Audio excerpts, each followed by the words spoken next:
All right, Larry Krueger here at Levi's Stadium with a full recap of everything that happened down here in Santa Clara on a Thursday, as it's Falcons week and the Niners are getting ready to take on the Atlanta Falcons in Atlanta. Now, the day started with John Lynch going on KMBR, and Lynch hit a number of topics today.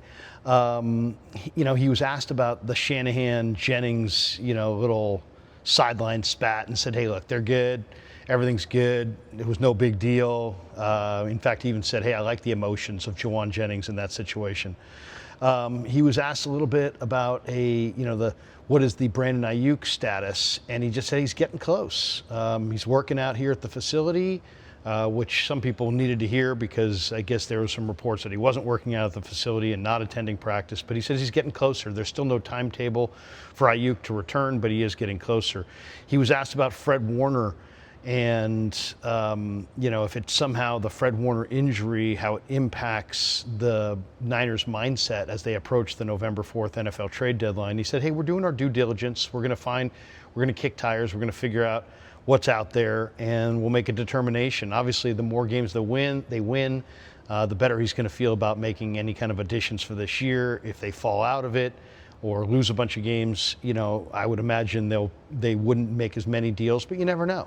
It takes two to tango. It has to be the right team with the right player at the right time at the right price, the right cap number and everything else. There's a lot of factors at play when it comes time to figuring out what you're going to do trade-wise. But he said that the Warner thing doesn't really impact them at the trade deadline as far as if they're going to make a move or not, just that they're going to do their due diligence. He was asked if Fred Warner potentially could be back for the playoffs. And, Matt Barrows talked to two orthopedic surgeons that told Matty that if the Niners do make Super Bowl 60, that Fred Warner likely would be available to play in that game. So, Lynch is not going to try to create any expectations of Fred Warner coming back. They'll play it like as it goes. I mean, there's no timetable right now, but it doesn't mean that as we go, this could, who knows? We'll see. We'll see where Warner's at. I don't think he wants to create any kind of expectation of Fred coming back or any kind of expectation of anything other than their thoughts and prayers are with Fred. And, obviously he's got a long road back after such a terrible injury, a broken and dislocated ankle. John also talked a little bit about Brock Purdy and just said, hey, look, Mac's doing a great job. We love the way he's playing. But when Brock's ready to go, Brock's going to be the guy. And I don't think anybody doesn't understand that. Now, I don't think Brock is going to play this week against the Falcons. He took third string reps today in practice from what I could tell, behind Adrian Martinez. And, of course, Mac Jones took the first team reps. So I don't think we're going to see Purdy this week, but I do think we may see him next week against Houston. There was a reason that Brock didn't want to go on IR. IR is a 4-week commitment. He probably felt he could play sooner than 4 weeks. So I think he's probably going to try to get out there. My guess is next week against Houston. Maybe not. Maybe I'm wrong, but that would be my read on it. Lynch talked about Ricky Pearsall and the knee and said, hey, they're not disappointed in Ricky. They're not, they don't, it's not like a much worse knee injury than they thought or anything like that. They just want to give him time. He's not ready yet. He's not ready to come back, and they want to make sure that wide receiver is a tough position. It's wide receiver and corner. I mean, you have to go full bore all the time. Period. There's no 3/4 speed. So if you're not fully healthy at those positions, it's really hard to play. So I know there's a lot of people that are frustrated with Pearsall for not getting out there, but I wouldn't be. But he won't be out there, I don't think, against Atlanta. He was asked about Tatum Bethune, and John confirmed that Tatum Bethune is going to be the Mike linebacker. He is going to be the replacement for Fred Warner, and he is going to wear the green dot. And I was talking to Luke Gifford in the locker room today, and he doesn't have to. Tatum Bethune doesn't have to be Fred Warner. He doesn't have to be Fred Warner. Just play your position, do your job. Everything's going to work out fine. Nick Martin, also, Lynch was asked about that. He says he's getting better, and maybe he'll play. He said he's in the lab. But from what I've heard, Nick Martin's taken a great attitude, really worked hard, and, he's going to be great. I have no doubt in my mind that Nick Martin's going to be a great player in the NFL.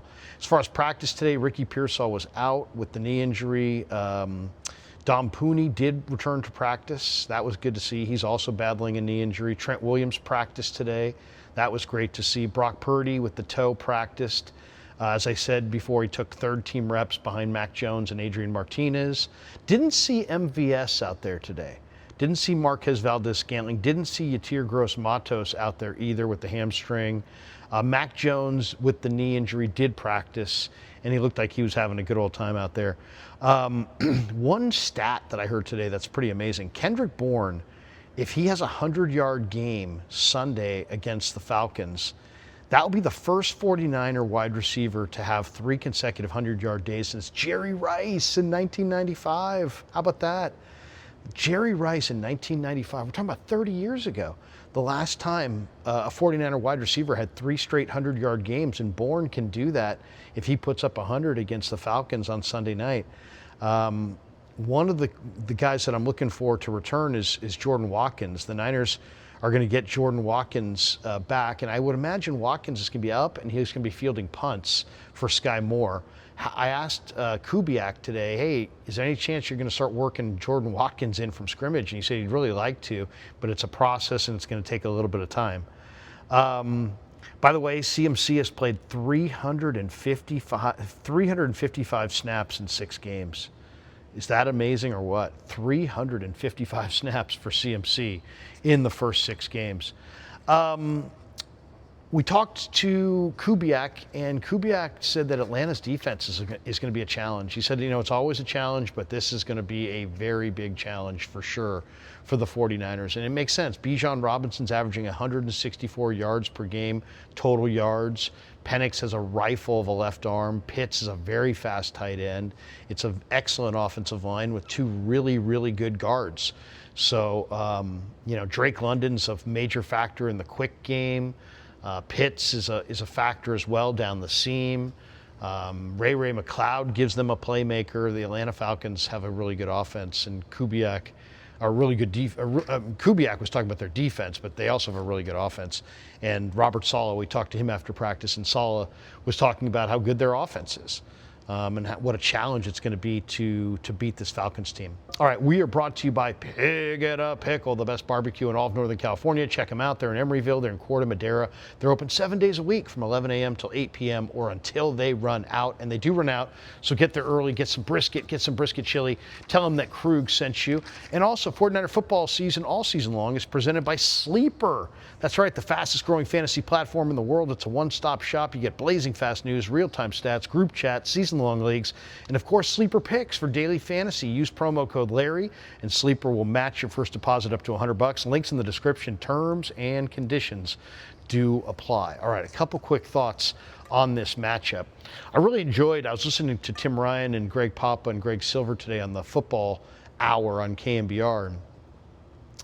A couple things stick out about this matchup. One, 49ers offensive line. It's now or never. It is go time for the Niner offensive line. They gave up 6 sacks and 10 hits on the quarterback last week. That can't happen every week. That has to be eradicated. Now, Colton McKivitz is playing well at right tackle. He's having a great year, but they need the rest of that line to step up and step up now. And now here comes Jeff Olbrich and this Atlanta defense. They play a ton of man-to-man, highest percentage of man-to-man coverage in the league, and they also blitz at the highest rate in the league. They've got 14 sacks from 10 different players. I asked Kyle Shanahan about that, and he said, hey, look, I said, what do they look like on film? He said, they look like they got a lot of good young players. They're playing with a lot of energy. They're coming from all angles. Terry Fontenot and Raheem Morris have built themselves quite a bully here in Atlanta, and they're starting to really emerge. Now, the good thing, we talked to George Kittle today. He's hoping to be back on Sunday. And I asked Kubiak, what's George's greatest trait? And, it's like he's a great blocker, he's a great receiver, but he's a leader. He's a leader for sure. And they miss his leadership. So he is a tone-setting player. They miss his energy. And Tonjes has played really well. He's emerging as a very, very good tight end. But they miss George in the run game. They miss him as a blocker. He's excellent at blocking the edge. If you're going to run the outside zone, you got to block to the edge.